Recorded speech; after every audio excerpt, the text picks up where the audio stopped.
Gate पकड़ लो, gate.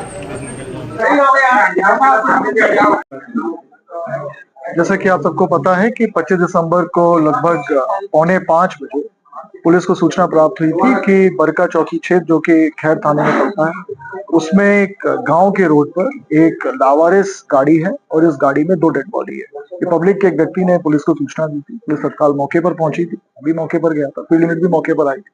गाड़ी से 2 डेड बॉडी निकली थी। गाड़ी की शिनाख्त पहले की गई और फिर जिसकी गाड़ी थी उससे जब पूछताछ की गई तो फिर इन 2 डेड बॉडीज की भी शिनाख्त हुई। इनके नाम, एक का नाम इसमें बॉबी था और दूसरे का नाम मोहित था। ये दोनों लड़के ताजपुर रसूलपुर गांव के रहने वाले थे, जो कि लोधा थाना क्षेत्र में पड़ता है। इनके परिजनों से बातचीत की गई थी रात में और गाड़ी का जीपीएस रूट निकाला गया था। साथ ही साथ इस सब के सीडीआर भी निकाले गए थे और ताजपुर रसूलपुर से लेके जहाँ पे ये गाड़ी मिली है लावारिस अवस्था में, उस पूरे रास्ते के सीसीटीवी फुटेज देखे गए थे। तो इंटरोगेशन, सीसीटीवी फुटेज, जीपीएस और सीडीआर एनालिसिस के आधार पर हमारी टीम ने 2 व्यक्तियों को गिरफ्तार किया है, जिनके नाम धर्मेंद्र और बॉस सिंह। ये दोनों जरोली डोर गांव के रहने वाले हैं, जो कि थाना क्षेत्र में होता है।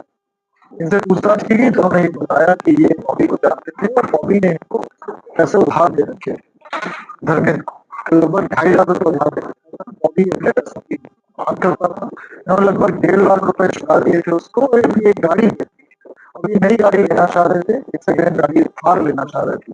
तो इसको लेके इनके बीच में निर्णय हुआ तो बॉबी ने कहा कि तुमको एक गाड़ी हम ये गाजियाबाद नोएडा में खरीद के दे देंगे। तो इनका प्लानिंग थी, उस प्लानिंग के तहत 24 तारीख को एक गाड़ी रेंट पे ली गई। इस गाड़ी से इनको गाजियाबाद जाना था।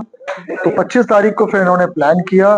धर्मेंद्र ने अपने दोस्त बॉस सिंह और हरीश से मिलके, हरीश गोंडा थाना क्षेत्र का रहने वाला था, और ये इन्होंने फोन करके उसको बुलाया बॉबी को। बॉबी गाड़ी में आया, बॉबी के साथ उसका दोस्त मोहित भी था। जैसे ही गाड़ी के अंदर आई, ये भी गाड़ी में बैठ गए और गाड़ी के अंदर ही इन्होंने दोनों लड़कों की हत्या कर दी। उसके बाद गाड़ी ले जाके इन्होंने एक खेत के रोड पर इन्होंने छोड़ दी और ये फरार। इनके पास से जो रक्त रंजित कपड़े हैं जिन्होंने पहन रखे थे वो बरामद किए गए हैं। मोटरसाइकिल जो घटना में प्रयुक्त हुई है वो बरामद की गई है। 24,000 रुपए कैश बरामद किया गया है। एक जो वांछित है हरीश, हरीश की तलाश जारी है और प्रत्येक बिंदु की बहुत ही गहनता से विवेचना की जा रही है। अतिशीघ्र हम हरीश को भी गिरफ्तार करेंगे और अन्य कोई व्यक्ति भी अगर इसमें शामिल है तो उसकी भी गिरफ्तारी सुनिश्चित की जाएगी। सर, इनका कोई अपराधी है? फिलहाल जो हमने थाने का रिकॉर्ड खंगाला उसमें तो नहीं आया, लेकिन हम अन्य जनपदों से भी इसकी तलाश कर रहे हैं। हो सकता है किसी अन्य जनपद में इसका रिकॉर्ड। पढ़े लिखे तो नहीं है आरोपी। ये बेसिकली जो मृतक बॉबी है, इसका एक होटल है जो कि लोधा थाना क्षेत्र होटल होता है, तो उसमें ये अक्सर आते जाते रहते थे और इनको ब्याज पे पैसा देता है। इसकी एक दुकान भी है छोटी सी, वो भी लोधा थाना क्षेत्र में पड़ती है। तो उसमें ये पैसा लेते थे, दुकान में पैसा लगाते थे। बहुत सारे इसमें बिंदु और निकल के आ रहे हैं, उनको हम दिखाई कर रहे हैं। जैसा कि होटल में जो कार्य होते थे वो, इन सब बिंदुओं की हम विवेचना कर रहे हैं। जो भी व्यक्ति प्रकाश में आता है उसकी हम कार्रवाई करेंगे। अथवा होटल को लेके अगर कोई अनैतिक कृत्य की कोई एविडेंस मिलता है तो संबंधित कार्रवाई की जाएगी। इसमें जो टीम हमारी लगी थी, खासतौर पे हमारे एसपी आर्य साहब जो अभी है नहीं है, कॉन्फ्रेंस में है लखनऊ में, और हमारे सीओ साहब, और उन दोनों ने बहुत ज्यादा मेहनत की। इनकी टीम ने बहुत ज्यादा मेहनत की।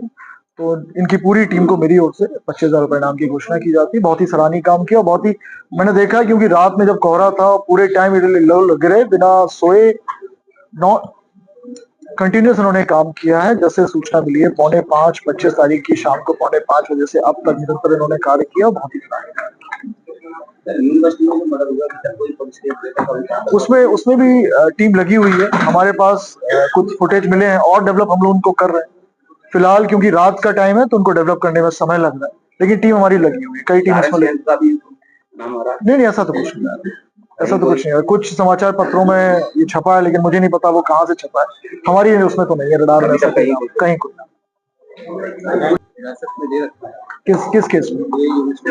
ये पूछताछ तो हम कर रहे हैं। काफी उसमें जो क्लूज हमको मिल रहे हैं सीडीआर के आधार पे, फुटेज के आधार पे, वो सब हम पूछताछ उनसे कर रहे हैं। प्रत्येक बिंदु की जांच कर रहे हैं, क्योंकि इनकी पूरी फैमिली विश्वविद्यालय से जुड़ी हुई है और काफी लंबा इनका इतिहास रहा है। तो पूरा हम लोग देख रहे हैं कहाँ कहाँ कब कब इनका विवाद हुआ, किससे। वो सारे विवादों की हम लोग जांच कर रहे हैं।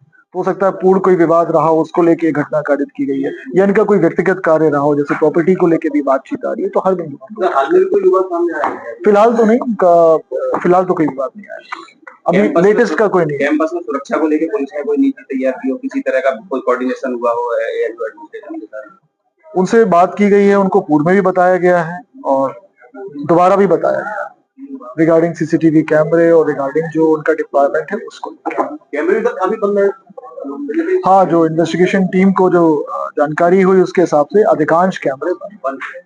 कैमरे और लगाने की जरूरत है यूनिवर्सिटी में? फिलहाल जो कैमरे बंद हैं वो चालू हो जाए, उसके बाद ही इस पर क्या कोई सर्च का भी प्लान है सर पुलिस का? अब इन्वेस्टिगेशन की बात है, हम प्रेस कॉन्फ्रेंस में नहीं बता सकते।